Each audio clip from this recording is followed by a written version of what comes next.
Kula badhe matur tentang satu masalah mawon. Jangan percaya dengan ustadz-ustadz atau siapapun di luar NU. Tak baleni. Jangan percaya kepada omongan atau apapun mereka-mereka yang di luar ahlu sunnah wal jamaah. Niku saksine sinten niku? Gus Mundir teng jero sediluk kali kula nanggapi tentang ceramah Ustadz Adi Hidayat yang biasa dipakai di lingkungan Muhammadiyah. Ngotot sak ngotot-ngotote iftitah kabira walhamdulillahi katsira wa subhanallahi bukratan dirose, itu enggak ada hadisnya. Anda gagal paham terhadap apa yang disampaikan oleh Adi Hidayat. Ustadz Adi Hidayat, beliau menyampaikan kata-kata ini itu tidak ada. Jadi inni wajjahtu itu, kalau Anda teliti di kitab hadisnya, itu bukan doa istiftah, tapi doa saat selesai menyembelih hewan kurban. Jadi jangan dipersoalkan lalu untuk menjadi satu konten atau dijadikan bahan untuk menghujat orang-orang yang ada di luar NU.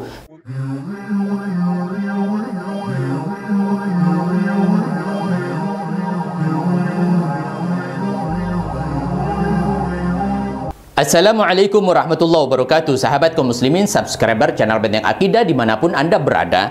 Pada kesempatan ini saya akan menyampaikan beberapa hal tentang adanya hujatan-hujatan atau misalkan tudingan-tudingan yang tidak nyaman terhadap sesama Islamnya. Artinya dalam kesempatan ini ada persoalan-persoalan yang memang harus diangkat ketika ini bisa mengkaburkan terhadap syariah dan sunnah dan keagamaan.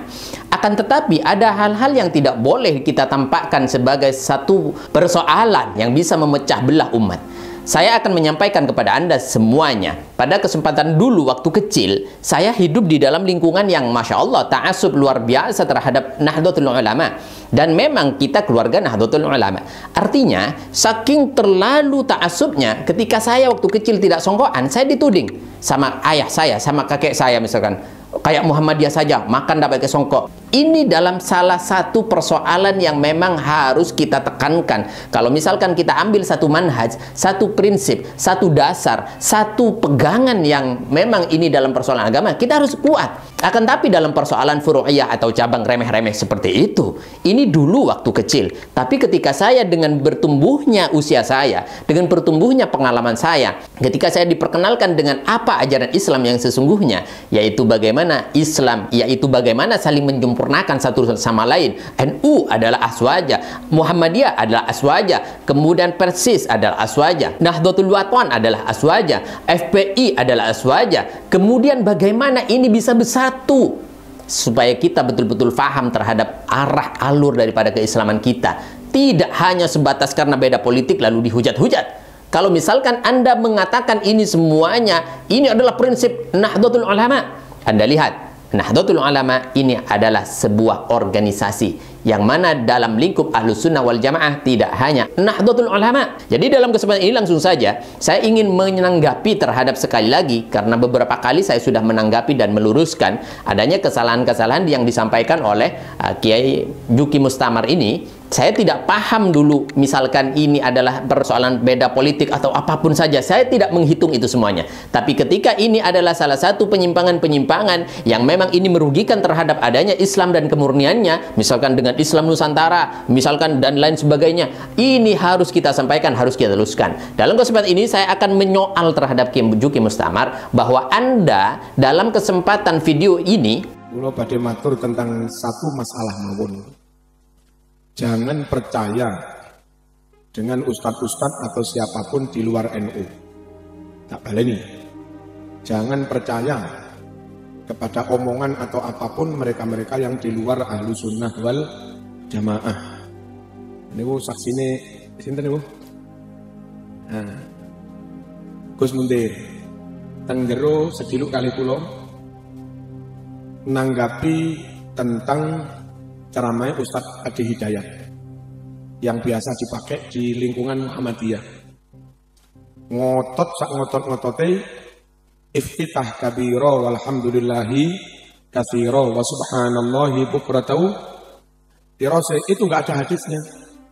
Sudah saya cari pada 1000 gram. 1235 hadis, enggak ada. Sampai hadis palsu pun tidak ada tentang membaca iftitah kabira walhamdulillahi katsiran. Ajeng kula akan buka, coba bukaan doa iftitah dalam Sahih Muslim. Buka sarangkali kula lah tiba enten. Jadi inni wajjahtu itu kalau Anda teliti di kitab hadisnya itu bukan doa istiftah tapi doa saat selesai menyembelih hewan kurban. Ya. Alhamdulillah kami punya koleksi 1235 kitab hadis. Saya sempat mengecek itu. Satu-satu saya cek itu. Itu jangankan hadis sahih, ya hadis palsu aja nggak ketemu gitu. Judulnya ngaji dalu niki sing gak NU aja di halo, sing gak NU aja dipercaya. Mengapa? Karena itu tadi kitabnya bisa jadi merujuk kepada kitab Bukhari Muslim yang tidak asli. Mengapa? Yang kita percaya harus ulama-ulama, kiai-kiai, ustaz-ustaz ahlu sunnah wal jamaah yang secara umum tergabung dalam jamaiyah Nahdlatul Ulama. Satu, kula urut dengan ngerti. Silahkan Anda tidak setuju dengan Ustadz Hadi Hidayat. Maaf sebelumnya, saya tidak membela Ustadz Hadi Hidayat. Saya tidak suka membela seseorang atau perorangan. Saya lebih suka membela apa yang disampaikan itu benar atau tidak. Anda tidak sama dengan Ustadz Hadi Hidayat. Ini tidak perlu Anda mengatakan jangan ikuti Ustadz di luar NU. Ojo percaya karo wong di luar NU. Nah, kemudian Anda analogikan kepada Ustadz di luar Ahlus Sunnah wal Jamaah. Innalillahi wa inna ilaihi raji'un. Ustadz Hadi Hidayat ini masih di dalam kategori Ahlus Sunnah wal Jamaah. Kalau masalah persoalan inni wajjahtu wajhiya lilladzi fatara samawati wal ard, lalu Anda menyalahkan Ustadz Hadi Hidayat, jangan ikuti Ustadz di luar NU. Anda harusnya klarifikasi dan tabayun dulu dan harus jeli terhadap persoalan. Yang diangkat Ustadz Hadi Hidayat bukan persoalan iftitah atau kabira walhamdulillah katsiran, bukan. Anda lihat persoalannya. Ustadz Hidayat menyampaikan inni wajjahtu. Kalau misalkan wajjahtu wajhiya lilladzi fatara samawati, ini memang maksur, ini memang masyhur, ini memang mutawatir, ini ada riwayatnya jelas. Akan tapi kalau misalkan ini yang disoal oleh Ustadz Hadi Hidayat bukan doa iftitahnya, tapi yang disoal kata-kata ini. Karena dalam persoalan ini wajjahtu, ini memang tidak ada yang disampaikan di dalam untuk melaksanakan sholat di awal-awal sholat. Sebagaimana dalam hadis an Jabir bin Abdullah qala doa Rasulullah sallallahu alaihi wasallam yauma idin bikabshain faqala inni wajjahtu wajhiya lilladzi fatara samawati wal arda hanifan wa ma ana minal musyrikin. Ini persoalannya bukan dipakai untuk sholat, tapi dipakai untuk menyembelih hewan kurban. Inni wajjahtu, bukan untuk sholat dalam persoalan ini. Meskipun di dalam riwayat lain disampaikan itu ada. Bagaimana satu hadis ini disampaikan oleh Imam At-Tabarani, akan tetapi ini disampaikan dalam persoalan hadis mudallas, artinya ada rawi yang disamarkan, yaitu bernama Muhammad bin Ishaq. Beliau mudallis. Akan tetapi untunglah beliau masih thiqah, sehingga di dalam beberapa pendapat yang lain meskipun hadisnya mudallas tapi rawinya thiqah, dipercaya, banyak thiqahnya, kuat hafalannya, ini masih bisa diterima kecuali di dalam madhab Malikiyah atau di dalam pandangan Malikiyah. Ini tidak boleh, tidak diterima secara mutlak hadis mudallas. Apa itu hadis mudallas? Yaitu bagaimana hadis salah satu riwayat-riwayatnya atau syekh-syekhnya itu disamarkan karena bisa saja untuk menutupi aib salah satu rawi. Sebagaimana di dalam ilmu hadis mudallas itu, hadis mudallas itu ada dua. Al-awwalul isqati lisyaikhi wa ayyunqalu amman fawqahu bi'an wa an. Yang pertama, bagaimana yang pertama itu digugurkan atau disamarkan nama syekhnya, nama syuyukhnya. Ini namanya mudallas syuyukh. Langsung dipindah atau dibypass kepada rawi di atasnya. Itu yang pertama. Yang kedua, wasani la yusqituhu lakin yasif awsafuhu bima bihi la yan'arif. Di situ disampaikan bagaimana menyamarkan sifat-sifatnya dan lain sebagainya. Ini salah satu kriteria atau ta'rif daripada hadis mudallas atau rawi yang mudallis. Ini tidak boleh disampaikan menurut Malikiyah, tapi boleh disampaikan di selain madhab Malikiyah, akan tapi dengan syarat harus rawinya yang disamarkan itu thiqah, hafalannya kuat. Nah, dalam kesempatan ini yang disampaikan oleh At-Tabarani, ini disampaikan ya ada Nabi SAW ketika memulai idza qama lis-salat qala inni wajjahtu. Jadi bukan yang Bukhari Muslim yang Anda katakan katanya sahih. Anda gagal paham terhadap apa yang disampaikan oleh Adi Hidayat. Ustadz Adi Hidayat, beliau menyampaikan kata-kata ini itu tidak ada di dalam ribuan hadis sampai sekian-sekian dicari nggak ada, hadis palsu pun nggak ada. Ya, ada tapi di hadis mudallas. Ini yang pertama.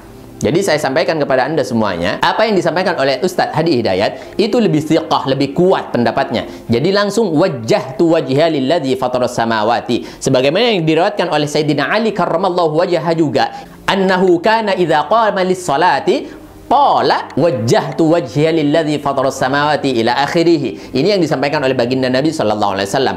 Maka saya sampaikan dalam kesempatan ini, baik, mari Mujuki Mursamar, saya tidak menyoal Anda, menyalahkan Ustadz Hidayat, mungkin Anda benar juga. Akan tetapi, ini persoalan sunnah. Ini bukan persoalan akidah. Ini bukan persoalan usul. Ini bukan persoalan apa yang harus kita pegang di dalam prinsip keagamaan kita secara kuat. Artinya ketika tergelincir langsung kita keluar dari Islam. Bukan. Jadi tidak perlulah misalkan Anda menuding-nuding, jangan ikut Ustadz di luar NU. Astagfirullah. Kebenaran yang mutlak dan hakiki itu ada pada Allah Subhanahu wa Ta'ala dan Rasulnya. Akan tapi betul kita sepakat ada garis-garis yang memang harus dijaga dengan rapi dan sempurna, yaitu di dalam keaswajaan dan Ahlus Sunnah wal Jamaah. Akan tetapi Ustadz Hadi Hidayat ini masih dalam kategori Ahlus Sunnah wal Jamaah. Muhammadiyah itu loh, bukan Wahabi. Kenapa Anda analogikan kepada Wahabi yang ingin menghancurkan kuburan? Ini kan mubalaghah dan keterlaluan namanya. Padahal di sini Anda tidak tabayun. Kalau misalkan saya menyampaikan ini dalam persoalan akidah, saya sampaikan di media sosial, orang banyak tabayun, ketemu saja. Ini persoalan sunnah, persoalan furu, persoalan remeh. Ya, dalam tanda kutip, maksudnya remeh, tidak sampai membatalkan terhadap sholat. Kalau misalkan kita mau membaca soal sunnah di dalam sholat, itu banyak. Mau baca iya, tidak mau baca iya. Kalau saya sholat, misalkan dalam sujud, sajada wajhi lilladzi khalaqahu wa syaqqa sam'ahu wa basarahu bihaulihi fatabarakallahu ahsanul khaliqin. Saya baca itu. Saya ketika melaksanakan wudhu, saya membaca doa-doa semuanya saya pakai, saya baca. Yang tidak baca tidak salah, yang baca tidak salah. Malah lebih baik, lebih afdal, lebih utama. Misalkan ketika membasuh wajah, bismillahirrahmanirrahim, nawaitul wudu'a li raf'il hadatsil asghari lillahi ta'ala. Lalu kita membasuh wajah, bismillahirrahmanirrahim, Allahumma bayyid wajhi binurika yawma tabyaddu wujuhu awliyaika wa la tusawwid wajhi bi dhulumatika yawma taswaddu wujuhu a'daika. Ya Allah, terangkan dan bersinarlah wajah saya ya Allah sebagaimana Engkau memberikan sinar dan keterangan kepada wajah aulia-auliamu ya Allah, dan jangan zulumkan dan jangan gelapkan wajah saya sebagaimana Engkau menggelapkan wajah musuh-musuh ya Allah, menghitamkan wajah musuh-musuhmu ya Allah. Ketika kita membasuh tangan kanan, Allah ma'tini kitabi biyamin wa hasibni hisaba yasira. Ya Allah, berikan amal-amalku dengan tangan kananku ya Allah. Kemudian membasuh tangan kiri, Allahumma inni a'udzubika an tu'tiniki bisyamali aw min wara'i dhahri. Sebagaimana yang ditakuti dan diharapkan oleh para ulama, faman utiya kitabahu biyamini fasawfa yuhasabu hisaba yasira wa man utiya kitabahu wara'a dhahri fasawfa yad'u thubura. Ini dasar-dasarnya. Jadi ini tidak perlu dipertentangkan. Kemudian ketika kita membasuh rambut kita, Allahumma harrim sya'ri wa bashari 'alan nar. Ya Allah, haramkan api neraka menjilat kepala kami, menjilat kulit kami. Kemudian ketika membasuh telinga saya, Allahumma ja'alni minal ladzina yastami'una al-qawla fayattabi'una ahsana. Kemudian membasuh kaki kanan, Allahumma sabbit qadami 'alas siratil mustaqim. Kemudian ketika saya membasuh kaki kiri, saya membaca doanya, Allahumma inni a'udzubika an tazilla qadami 'alas sirati finnar yauma tazillu aqdamul munafiqin. Ya Allah, jangan sampai tergelincir kaki kami sebagaimana tergelincirnya orang-orang munafik di atas timbangan dan di atas sirat yang jatuh ke dalam api neraka. Ini baca iya, ndak baca iya, ini sunnah. Menambah kebaikan, fadilah dan lain sebagainya. Jadi jangan dipersoalkan lalu untuk menjadi satu konten atau dijadikan bahan untuk menghujat orang-orang yang ada di luar NU. Saya kalau misalkan di dalam keseharian saya ada anak saya yang nangis karena bertengkar dengan santri saya marahi anak saya.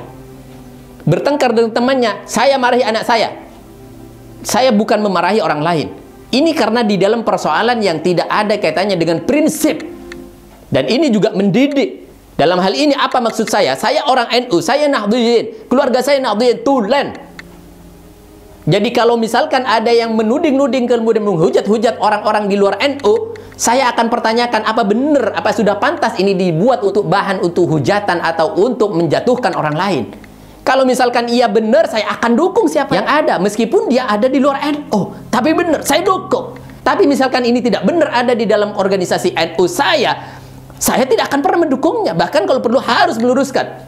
Unsur akhaka zaliman au mazlumah. Saya tidak ingin semuanya ini terjadi di kalangan kita. Ayolah kita bersama-sama membangun bagaimana Islam ini kuat dan tidak menjadi cibiran-cibiran dan tidak hancur kewibawanya di hadapan di mata orang-orang kafir. Astagfirullahaladzim. Semoga ini menjadi satu nasihat dan semoga ini menjadi tradisi ketika kita harus tabayun dan tabayun. Baiklah, saya sampaikan. Ini yang bisa kita sampaikan. Sebelum saya tutup, saya mempunyai satu kitab. Ini namanya Faidhur Rahman fi ma'ani qawlihi tabaraka wa ta'ala wa qawlihi sallallahu alaihi wasallam, memadukan Al-Quran dan hadis dan sunnah. Ini ditulis oleh Syekh Abdul Karim bin Thayyib, Keramat Pasuruan. Masya Allah luar biasa. Ini berisi 150 halaman kurang lebihnya. Ini Anda bisa memesannya, ada di link atau description di bawah ini. Dan juga ada beberapa yang kami tawarkan kepada Anda untuk menjadi dukungan keseharian yang nilainya ibadah bagi Anda semuanya. Mari kita teguhkan niat, teguhkan tekad untuk kita menjadi orang yang betul-betul berfungsi untuk li'azzil Islam wal muslimin. Assalamualaikum warahmatullahi wabarakatuh. Kami mengajak Anda untuk ikut serta membebaskan tanah wakaf, pembangunan dan program kaderisasi pemimpin muslim yang kuat memegang syariat dan sunnah. Yakinlah bahwa janji balasan Allah tidak terkira dalam perhitungan manusia. Salah satu janji Allah dalam Al-Quran, وَمَا أَنْفَقْتُمْ مِنْ شَيْءٍ فَهُوَ يُخْلِفُهُ وَهُوَ خَيْرُ الرَّازِقِينَ. Dan apa saja yang kamu infakkan, Allah akan menggantinya, dan dialah pemberi rezeki yang terbaik. Rasulullah juga menyerukan dengan sabdanya, "Anfiq ya Bilal, wala takhsha min dzil arsy iqlala." Berinfaklah wahai Bilal, jangan takut dipersedikit hartamu oleh zat yang memiliki arsy. Pondok Pesantren Syariah Al-Jalil, program tahfidz hadis Al-Quran, penanaman akidah yang kuat dalam rangka kaderisasi pemimpin muslim yang siap terjun di tengah masyarakat, membentengi akidah mereka, serta membela agama dan syariat, menjaga sunnah nabawiyah. Kami tidak melihat nominal berapapun yang Anda tanam, tapi niat mulia Anda lah, baik yang diniatkan untuk diri Anda, terutama untuk orang tua Anda yang mungkin sudah rindu menanti sedekah jariah Anda. Hormat kami untuk Anda semuanya. Kami kan terus bersamamu, untukmu Mahat Al-Jalil tercinta. Kami penuhi panggilanmu, untukmu.